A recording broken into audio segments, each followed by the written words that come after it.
Hi everybody from down under, it's Guy Bourgon. First I'd like to say thank you to everyone for giving me this opportunity to talk to you all on at this conference. I know I'm following James Olaf, and for me it's kind of funny because you know the first two speakers are Canadian in the land down under, so it's kind of nice. I'd like to get right to it. So I start off with sort of going and starting to think about community supervision as a whole. I just kind of start wondering, these are the three questions that I often ask myself. You know, what's really the purpose of community supervision? What's the role of probation officers? What's our goals? So being the curious sort that I am, I go to the internet and I start looking, and I use my Google, and I find out and look at Google Images to see what probation officers actually are portrayed like. And this is one of the first images that pop up, and at least here in North America, these are the kinds of images that pop up. If I use Google Images in Australia, the same sort of images pop up. But is it that? Or is this what probation officers are really about? You know, are we a law enforcement bunch? Or are we something kind of different? And do we do a lot of this kind of work? And to me, that's just reflective of our present state of going, where do we really fit in the big picture of the criminal justice system? What is it that we do? Do we do that counseling work? Yeah, we do that, but are we also part of the law enforcement? When I look at and think about all the things that we do, it really is a place where community supervision and probation really is the be-all and end-all of everyone else. We have all kinds of demands. The courts demand for us to do a number of different tasks and roles. The police expect us to do something. Our employer has expectations and really defines a lot of the stuff that we do. Our community has expectations. Everyone has these expectations, and we're expected to be everything for everyone. And when push comes to shove, I start to wonder, what's our defining role and purpose? And I take time to think about that. And at the bottom line is if you look at all the stuff that we do, I see two different things. One is that sentence administration piece. We do a lot of the sentence administration because the people that are under our supervision, typically unless they're on bail, we're looking at people who've been sentenced, and the courts expect us and the community expects us to do something about the sentence that was handed down. And the other thing that's very much an umbrella on community supervision is the public safety notion, the notion that we're supposed to be actually there to enhance public safety. And of course, it doesn't tell you how we do it, but we're expected to do that, keep our communities safer. When you think of the sentence administration piece, there's a whole bunch of activities that we do. And you know, like before someone gets sentenced, of course, we got pre-sentence reports or investigations, however you want to call it. And the court's asking the probation officers to help us understand this client so that we can tailor the sentence to this particular client. So they look to us as expertise and going, here's what the person is we're supposed to be unbiased. We're not supposed to be, you know, part of the defense or part of the crown. We give this unbiased opinion and observations and data for the court to consider in terms of doing this. Oftentimes, either we have an explicit risk needs assessment in there, or we do it sort of on a narrative kind of approach, where we're going, here's some of the factors that are involved and whatnot. The other part that we do is after he's been sentenced, we do a lot of the monitoring of the sentence. Basically, the court says you have a sentence and the guy's expected to do this and not expected to do that. And we become what I like to refer to as the eyes and the ears of the court. We tell the court or inform the criminal justice system of whether the client's complying with the things that he's supposed to comply with and not doing the behaviors he's not supposed to be doing. And our role really is to a large extent, information sharing amongst all the players. We gather all this information and share it to everyone else. When you get to public safety, I go, well, yes, we're supposed to do that. But the real question for me is how do we go about trying to enhance public safety? And when I look at it, I sort of see three things, and they're not mutually exclusive, but they provide different emphasis. For one, we do this enforcement piece. We're there, the enforcer. If the person's not there and he's not doing what he's supposed to be doing, we push the consequences on him, whether it's a new charge or further conditions or going back to custody, those kinds of things. The other thing that is more along the lines of what we've been doing lately, and this is a phrase that really for me came out of the UK strongly, is the whole notion of risk management. And again, it's sort of enforcement, but we're actually asked to go, well, how much risk does this individual pose to our community? And we're expected to make a bunch of decisions on the risk management in terms of whether he's too risky or it's okay with the risk that we're going to take. And we're doing that kind of piece. The other one is client change, and I'll go through each one of these. The enforcement started, if you look back at the history of probation, I'm sure all of you are familiar with the Martinson's Nothing Works. And at that, with this nothing works, if we can't change them, then what is probation or what is community supervision? What's correction supposed to do? And if you can't change them, so just watch over them like a hawk, trail them, nail them, and jail them. And that was the principle. And a lot of the images that Google shows is that whole notion of the law enforcement piece. It's, we got to catch the bad guys. And that was our primary role. Risk management is sort of with the advent of the risk needs responsivity and risk assessment instruments. And we started to get into the portion of, well, let's manage the risk. We don't have to, go after all the guys. Just who are the guys we really got to watch after? And, some are less risky than others, so they're less of a threat to public safety, but then there's the real bad guys. And in this particular model, the decision-making becomes the emphasis. It's gathering this information to make the most informed decision in terms of how much risk a particular individual is at, and what are we going to do with that risk. And it was just mitigating or trying to balance the risk an individual poses with how much risk our communities are going to tolerate. And if it was too much, then, generally speaking, we would impose larger conditions, or in worst case scenario, get them back into jail. The other aspect is sort of the client change. Now, this comes with, it was also the whole notion of the risk need responsivity model. And in this emphasis, it's about the rehabilitation. We're trying to focus on changing the client so he becomes less likely to reoffend. And we start going in terms of our duties as we look at, geez, what are the needs that the particular individual must address to reduce his probability of reoffending? And we start looking at how do we address those particular needs. And there's all kinds of aspects with that.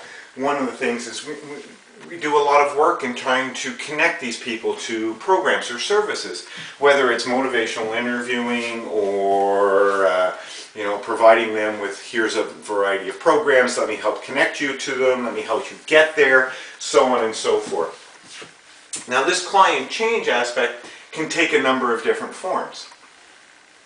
And I'll come back to that in a second. But the first thing I want to talk about is all of this is about enhancing public safety. And the bottom line is when we go back to our research, what does it tell us about reducing the likelihood that somebody's going to reoffend? In particular, what does it tell us about community supervision? Is this an effective way of reducing the probability of reoffending compared to, say, just giving somebody a fine or just giving them custody or just letting them go? We did a meta-analysis looking at a variety of programs. And if you look at the end, these are the number of offenders that were examined. The K is the number of the studies. And it was really, for me, it's not so much surprising as disappointing. And what we see is that in terms of violent reoffending, there was no effect whatsoever of community supervision versus any other form of sanction. And the same thing with general reoffending, the effect was minimal. And you start to wonder, if we have such little effect, why is that? Why is the community supervision, although we consider it a way of sort of reducing the likelihood that somebody's going to, harm our community or reoffend, why is it having such a small impact? Of course, since the 1990s, we've done lots of research on the principles of risk, need, and responsivity, and how that relates to the effective corrections. So when we look at those principles, I'm not going to go over them because I know that all of you are well aware of them. When you think of these R&R principles, and it doesn't matter whether we look at general offenders, violent offenders, females, young offenders, sex offenders, these have shown empirically across all kinds of avenues that the more that you adhere to these principles, the more likely of an impact that you have. And I'm going to guess that most of you are not surprised by this, but the real question is of course, how do you get there? Certainly in terms of the assessment, you need a validated risk tool. Without that, it's going to be incredibly hard to adhere to any of the principles because you don't know the population you're dealing with. And this is really, really important. The other thing is that trying to arrange, find, locate, refer, use services that actually target the appropriate needs. Over the last 20 years, what I've seen is that programs are getting better at doing that, but there's still a number of programs that tend to not focus on criminogenic needs. So it's really hard, and it has to be a commitment to the reoffending piece, so that those focuses on, say, like attitudes or substance abuse really is the primary focus to be able to start reducing reoffending. The other thing that is sort of my own pet peeve is that many of the services, they're really not conducive to the optimal learning environment.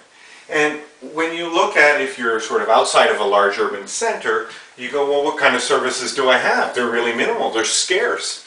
Are all the programs appropriate for a criminal justice involved client? There's often many programs that do substance abuse.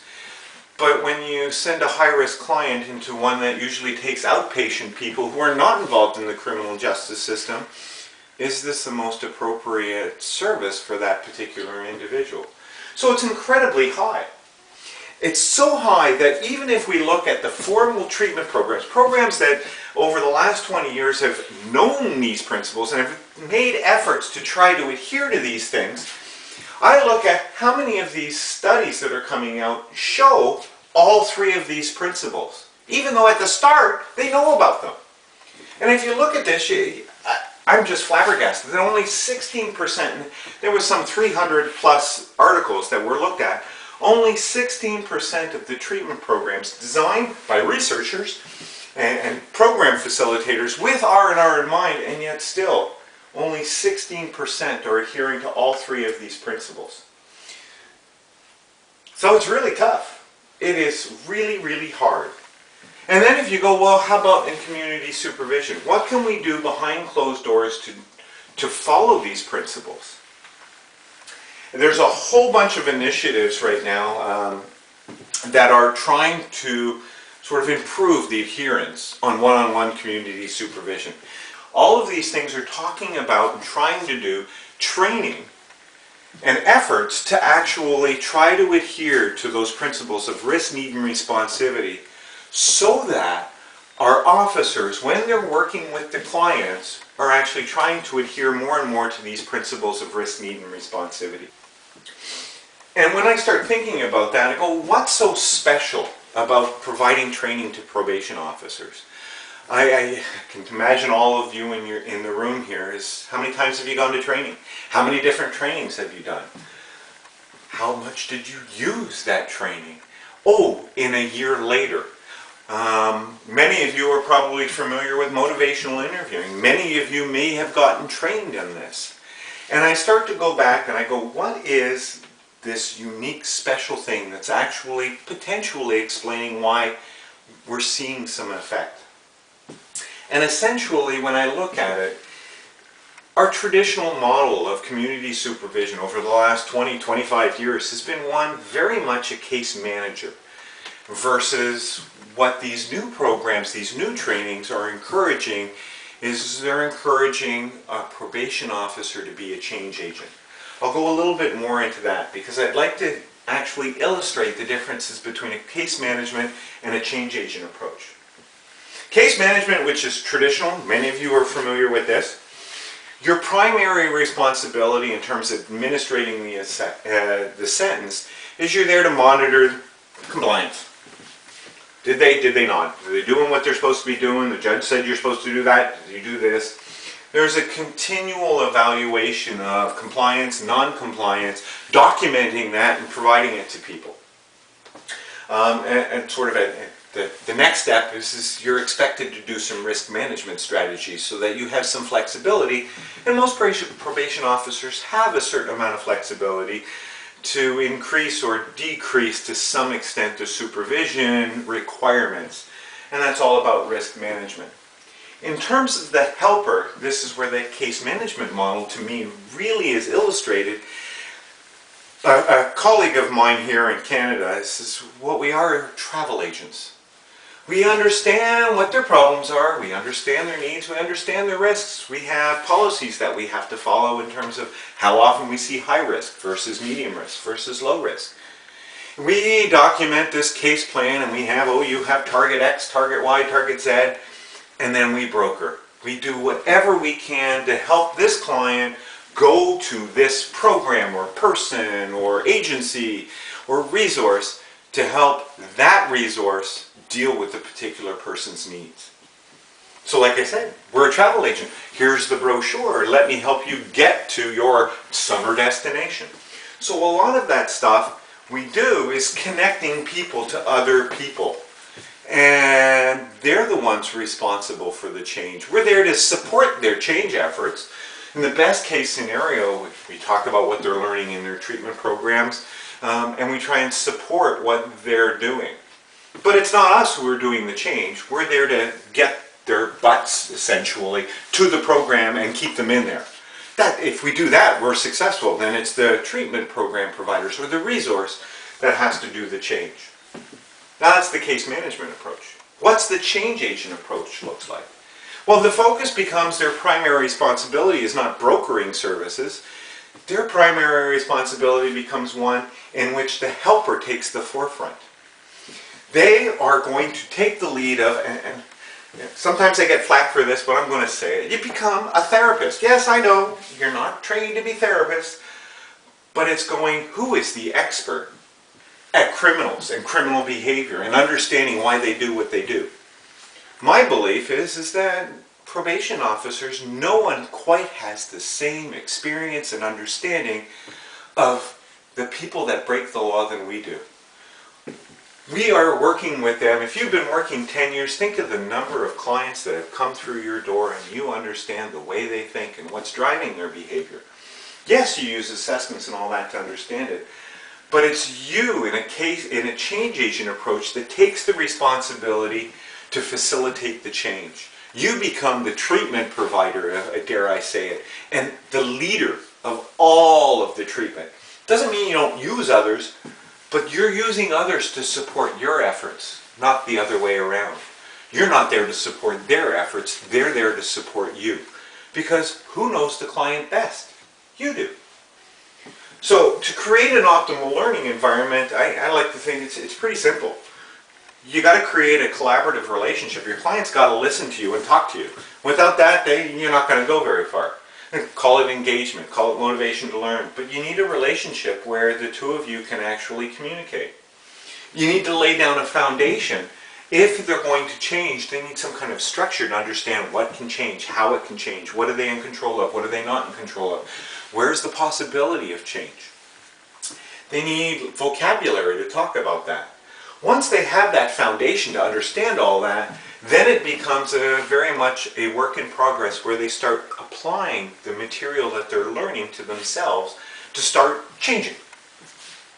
So that's your primary responsibility, and your community resources are there to support you, not the other way around.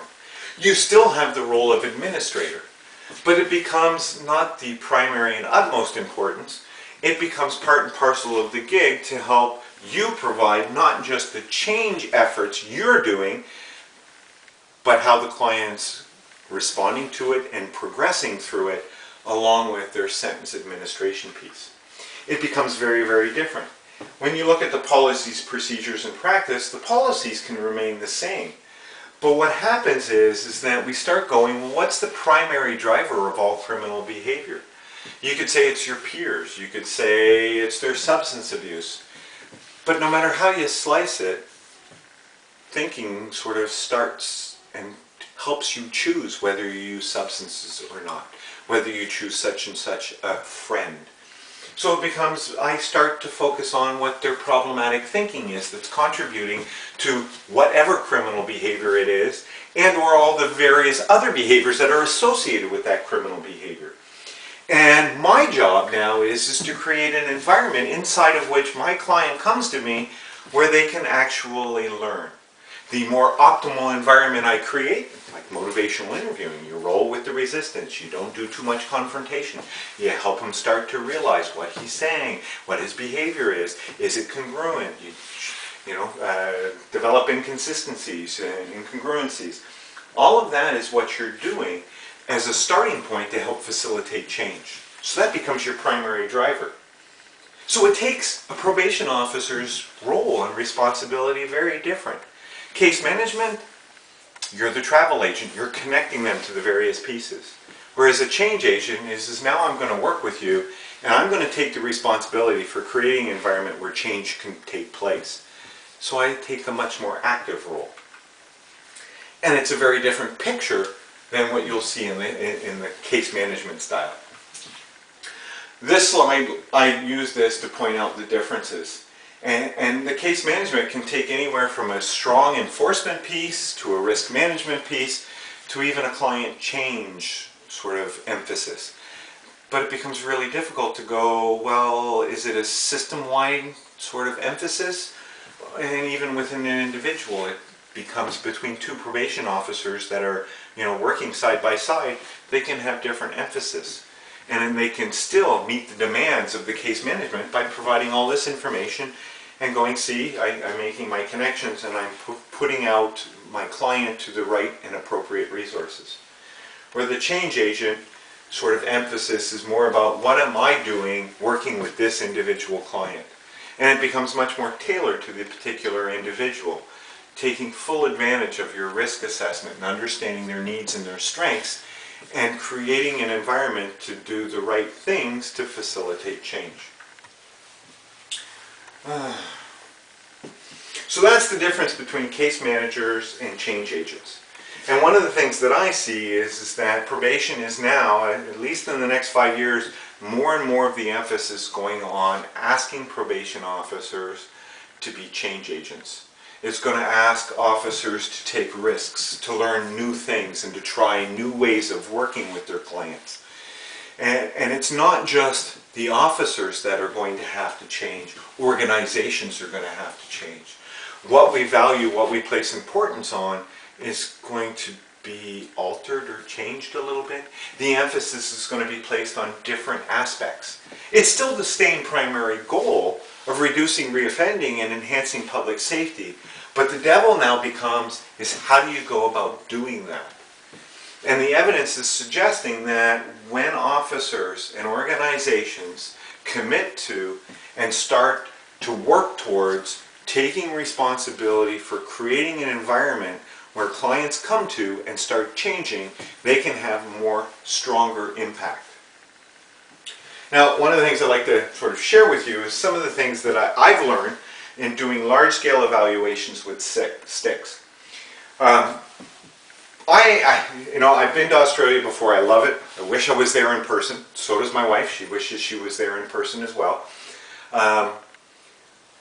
Nonetheless, what I see is that most of corrections, whether you're in the community or in custody, training follows the same traditional lines.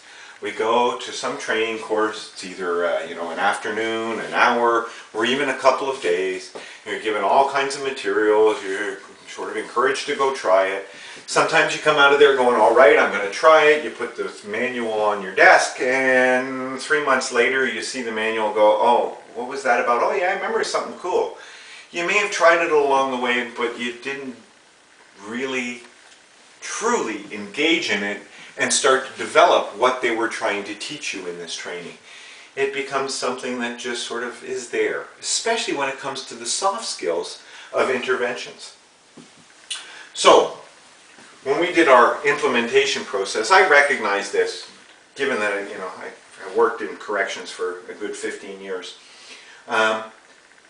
I said we're going to have to do our training different.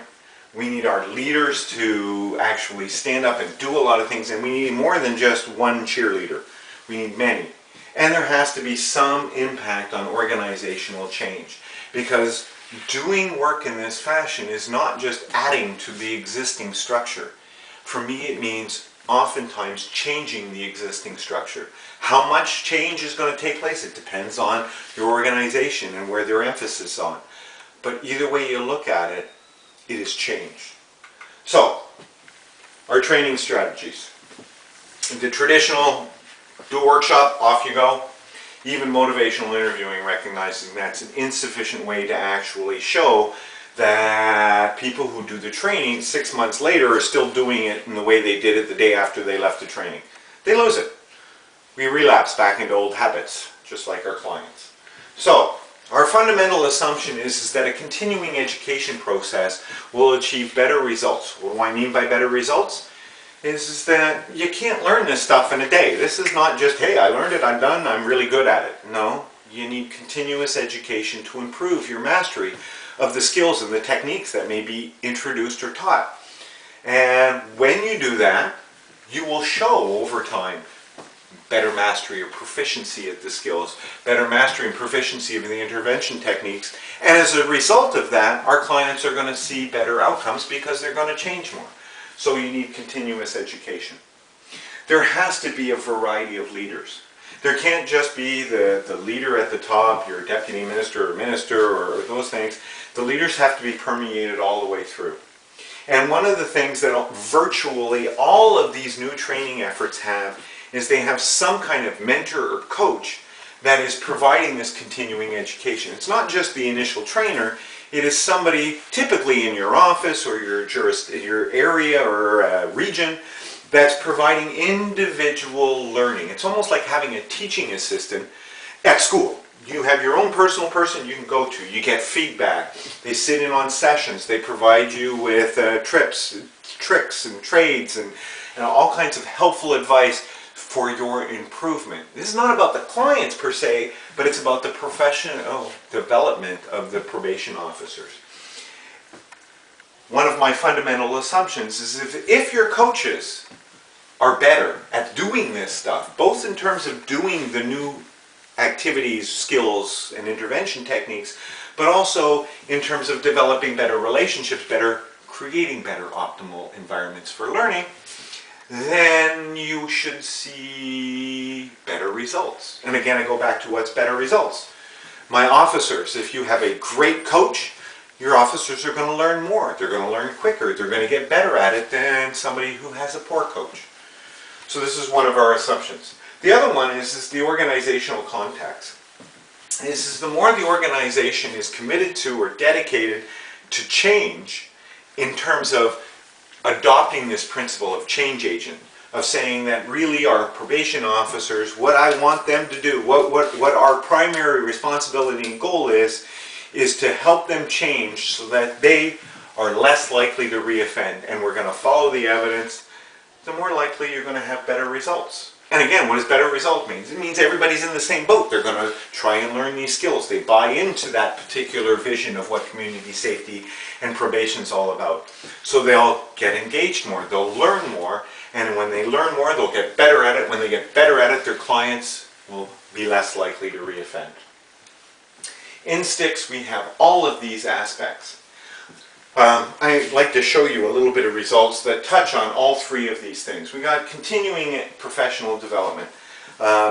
We have every month the coach runs a monthly meeting with their office, and typically the office size might be anywhere from 5 to 20, typical. Sometimes there's more, sometimes there's less. But a coach will do a monthly 2-3 hour, essentially think of it as a relapse prevention or booster session on the skills that they learn. They will get feedback. There's a refresher course held, it's a whole one-day workshop every 8 months to a year for the office as a whole.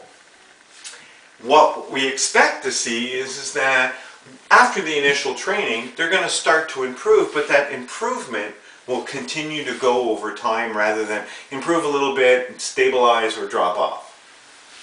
We expect that our leaders, because of the way we're trying to develop our leaders, we're giving extra special training for our coaches and the experts on top of that, we expect to see skill level differences between our leaders in terms of like the trainers or the experts. They should be at the highest level. Our coaches should be at the next highest level, and our officers would be slightly below that. And if our leaders are better, we expect our staff to be improved higher. So we'll look at that and the organizational context. Lesson 1. Learning takes time. Now I say this both for the leaders in the room and the officers. If you embark on a journey of trying to learn new intervention skills and techniques, things that are essentially soft skills for helping facilitate change, recognize right off at the hop that a single training session, doesn't matter how long, people are not going to walk away experts at doing that.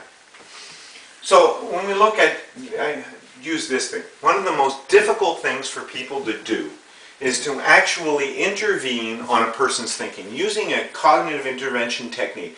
In other words, doing cognitive restructuring with someone. It's a really hard task, a hard skill to be able to do when you're working with clients, especially our clients. And if you look at this, from baseline over the course of a year, you're seeing the continuous improvement over time. Now remember, all of these people are having those professional, ongoing clinical development sort of activities. And you're seeing them continue to improve over time.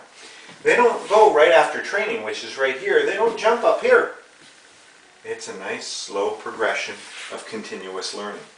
That's the frequency of their use. If you look at the quality of their use, you see the same sort of trend. Again, there is a continuous development of getting better and better at doing these cognitive skills.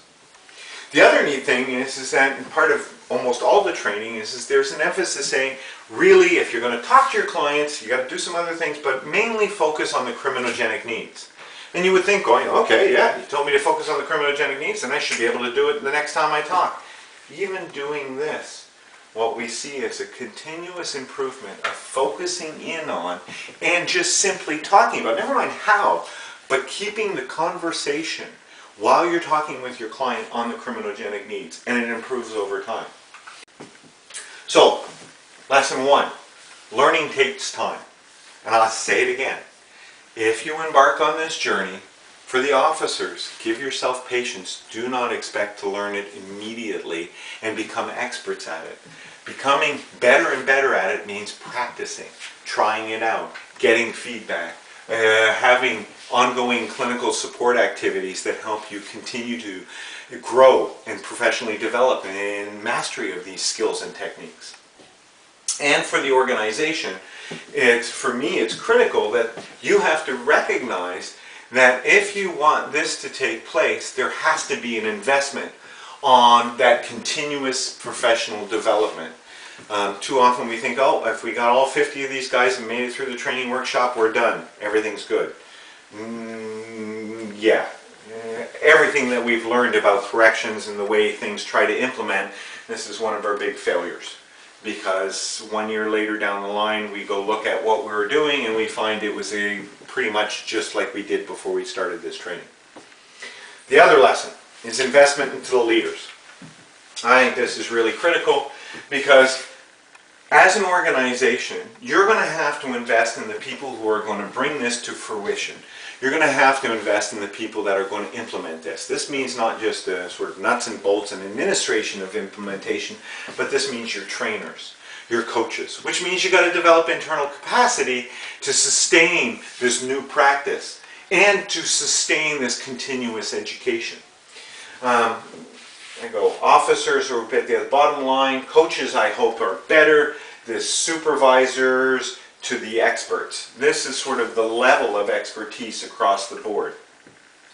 When I look at this, and our supervisors in British Columbia, we call them coordinators, they are sort of the key, it's like a handful of them, who are providing all the support to the coaches and helping the coaches with their staff, the POs.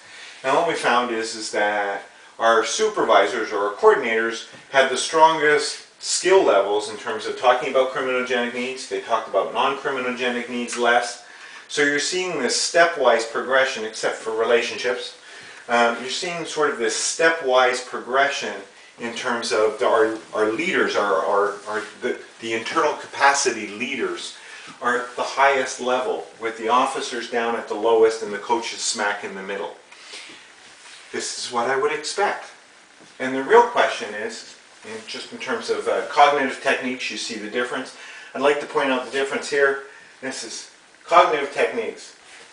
Under 30% our staff are using it.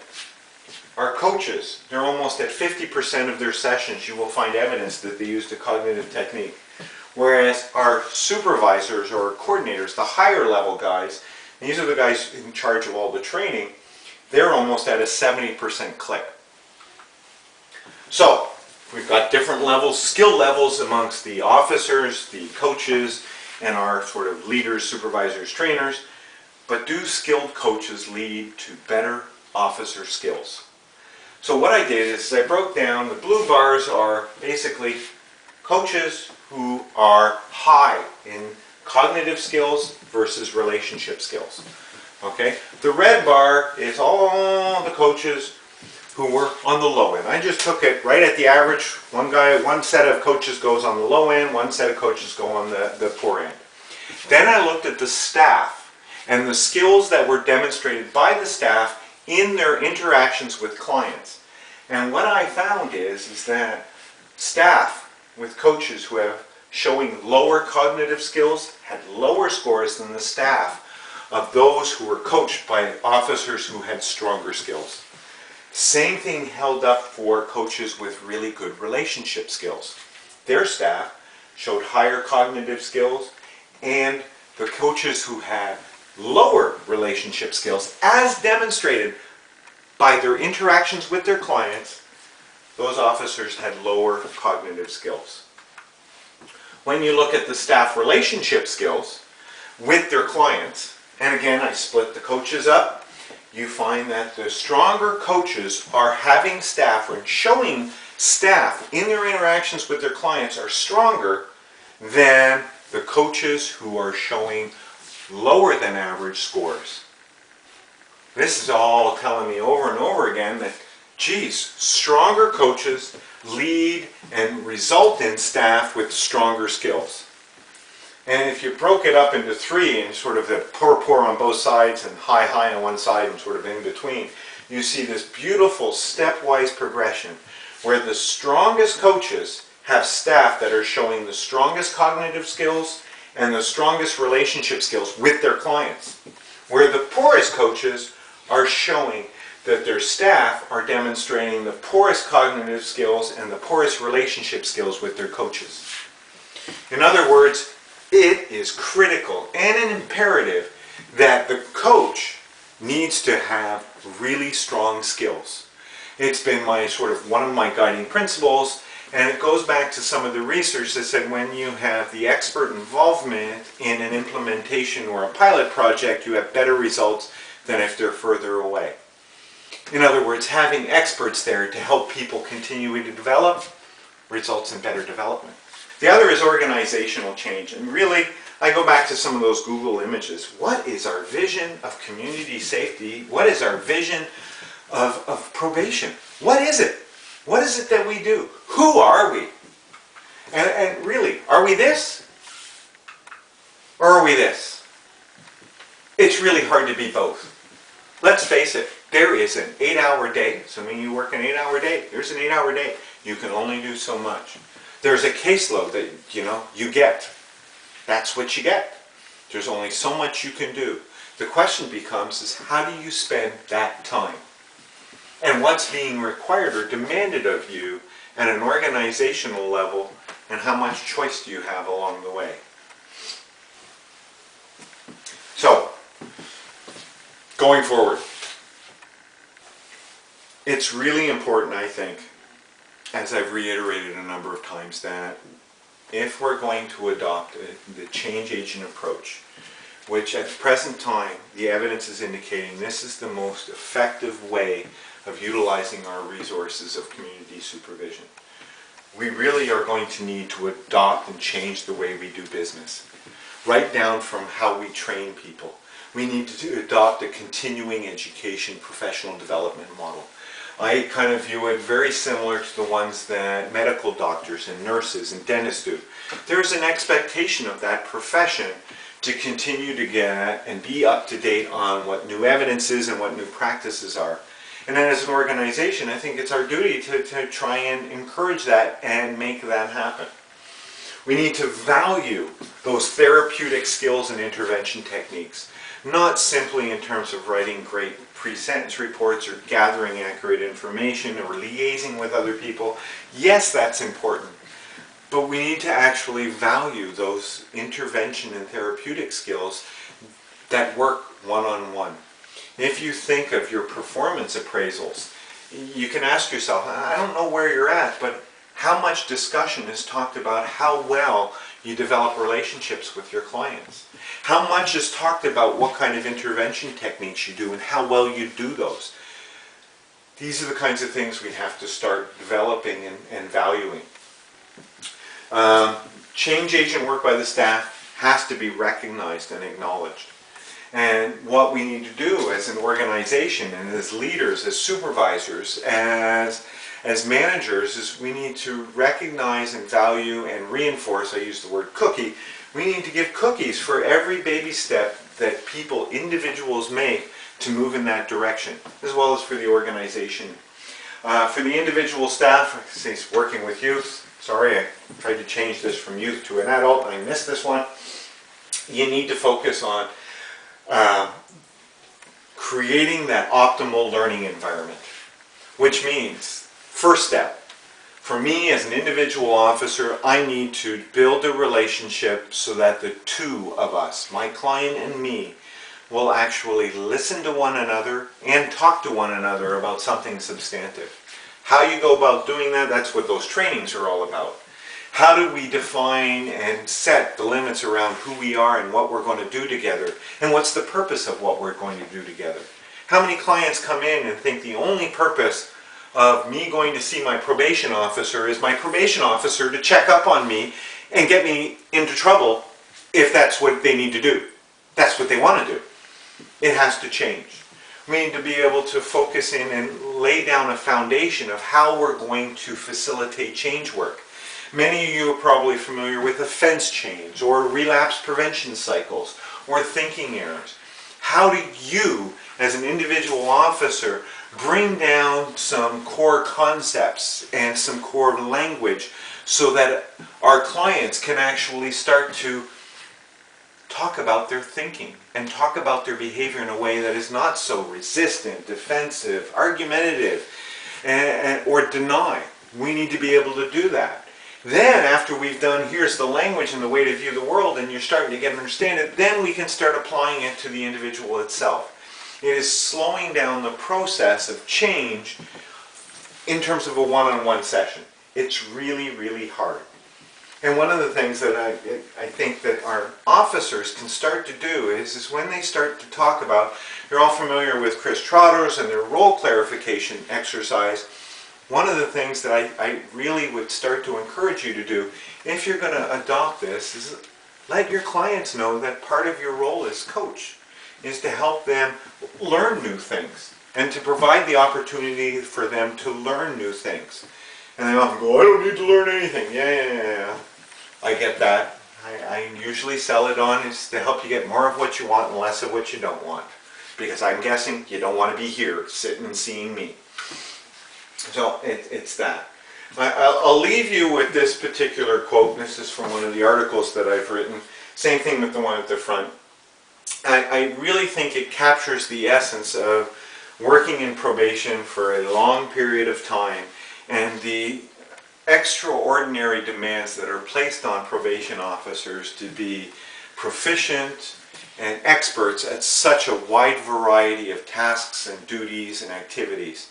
And I think it's really time that we start to recognize that and provide them with opportunities and tools to help them really solidify the profession as a whole and take them to the next step of being evidence-based practitioners of client change and being a change agent. Thanks very much for listening to me. The last couple of slides, hopefully you guys will see it. There's a bunch of references and a way to get a hold of me. Feel free to email me. I will try and get back to you as soon as possible. And hopefully one day I'll get to visit Australia again. And I hope you enjoyed this talk, and apparently, if all goes well, I'll be talking to you in 2 minutes via Skype and telephone. Thank you very much for your attention.